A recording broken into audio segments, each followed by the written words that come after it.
Hey everyone, Lightning Roastano here, the internet's busiest music nerd, and it's time for a review of this new DJ Sabrina the Teenage DJ album, Destiny. Okay, here we have a brand new LP from the anonymous underground electronic music project known as DJ Sabrina the Teenage DJ. Spearheaded by one DJ Sabrina, DJ has built up a reputation for dropping these dreamy, massive, inspiring, and endlessly groovy house albums that seem to get bigger and bigger and bigger as DJ Sabrina's profile grows. And it's gotten to the point where the amount of music dropping has gotten a little overwhelming, at least for me. For example, this record over here that I'm talking about actually came out back in August, but it took me a while to get around to talking about it because it is 4 hours long. And at first listen, a lot of what I heard didn't necessarily come across as all that different from what I've heard from DJ Sabrina in the past,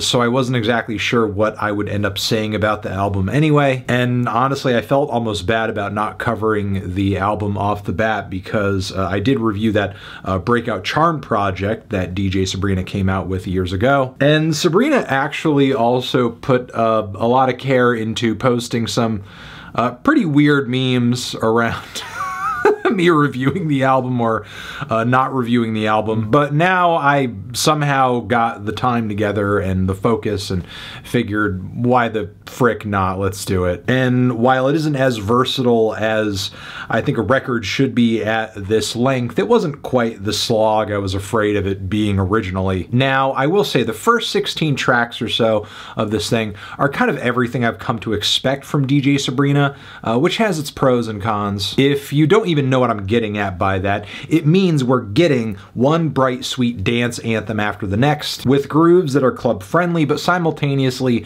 deliver the aesthetics of blissful late 90s, early 2000s radio pop and like television themes, because while Sabrina most definitely has a working knowledge of electronica and plunderphonic titans such as Aphex Twin and the Avalanches, not to mention there's big Daft Punk vibes coming off the track Something New as well, there is something also about Sabrina's music that feels very Hannah Montana, or like every sunny piece of music in transition between commercial breaks on network television from 20 years ago, which honestly is not a bad thing. That's the magic of DJ Sabrina the Teenage DJ. No other artist quite captures that same era or vibe of music this well and this accurately, or makes it sound worthy of serious critical consideration. Maybe the closest contemporary aesthetic comparison that can be drawn is like to the 1975, which kind of makes sense considering that there is a DJ Sabrina writer credit on the song Happiness from their latest LP. But I dare you, with this new one,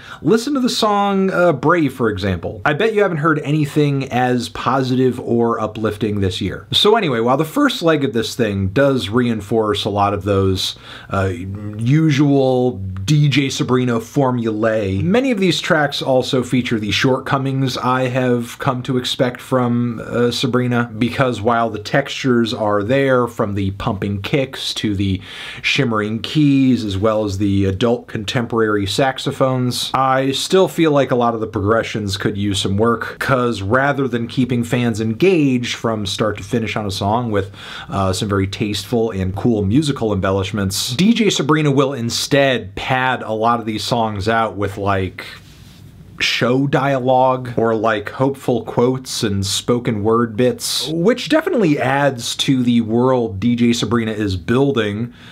On the whole, don't get me wrong, but like as a point of functionality within a piece of music, am I really all that excited to hear endless TV chatter in the lead up to a drop? Not really. Especially when it's happening for track after track after track on a 4-hour album. And look, I know there's an abridged version of the record as well as a drumless version that is kind of a funny take on Daft Punk recently dropping a drumless version of Ram. But I'm not talking about reviewing any of that. I'm talking about this. This is the state you released the album in, and the length that it lasts works against its full potential. And there are plenty of cuts on here that deliver some really good quality addictive dance loops, but just don't really have any idea how to progress them or where to take them. There's also the matter of DJ Sabrina's mixes occasionally sounding too cluttered, which was a problem on past releases as well for sure. It's not as bad here, and on occasion with tracks like Destiny Begins, it very much sounds intentional, but still there are cuts here that sound like I'm listening to competing radio station broadcasts on an FM band. Now, like I said, the first 16 tracks on this thing, very much DJ Sabrina by the numbers in a way, but the record undergoes a pretty noticeable change after this point. We get the song The End, which is actually a very lovely, smooth soul ballad with some easygoing beats, some sensual saxophones, some cute lead vocals too. It's a wonderful little oasis in the midst of the record. There is something nostalgic but also very uncanny valley about it at the same time. And after this song, DJ Sabrina spends a good chunk of the midpoint on Destiny, just kind of futzing around with some other aesthetics and stylistic vibes, veering out of the house lane a little bit into some electro and some funk grooves, maybe a splash of Eurodance here and there, one track that feels like a combination of IDM and trap with its very busy beats, even some synth pop energy as well coming off these cuts with a few that really feel like they're throwing it back to the 80s. And I actually appreciate the sudden stylistic switch up because it definitely makes the 40 song track list less of a chore. But that's not to say the record instantly gets better from here, because some of these one-off experiments do lead to some of the record's most grating songs. I'm taking My Own and the very synthy vibrations. And just because the surface level textures of these tracks change, that doesn't necessarily mean that DJ's core songwriting formula is any different. For example, as much as I love the nocturnal grooves and glistening piano keys all over I Just Want to Be With You, I couldn't care less about the whispery back and forth between this man and woman all over the song that I can barely hear to begin with. It would be one thing if the dialogue tied into the music in some significant way, it didn't just feel like background noise, or if it was actually enthralling, but it's not, and much of the time just comes across as just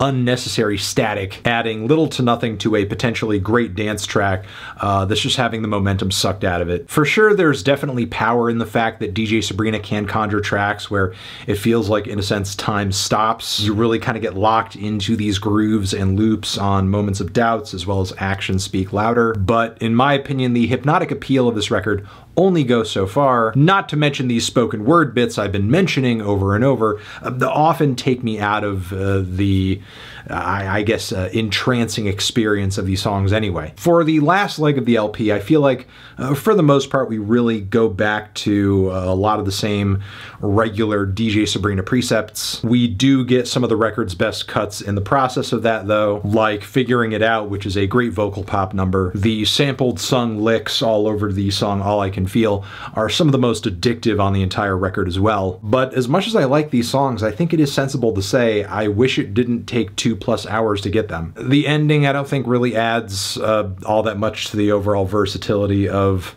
the record either. It just further drags out an unnecessarily long experience. The spoken word bits obviously start piling up massively around this section of the LP too. And yeah, unfortunately, I'm not really into this record as much as I hoped I would be. There are some fun spots. There are tracks that individually I would for sure, without question, like DJ Out Live or something like that, I would show to literally any fan of house music. But the overall experience of the album, combined with DJ Sabrina insisting on just like padding these songs out in ways that just make them unpleasurable to listen to.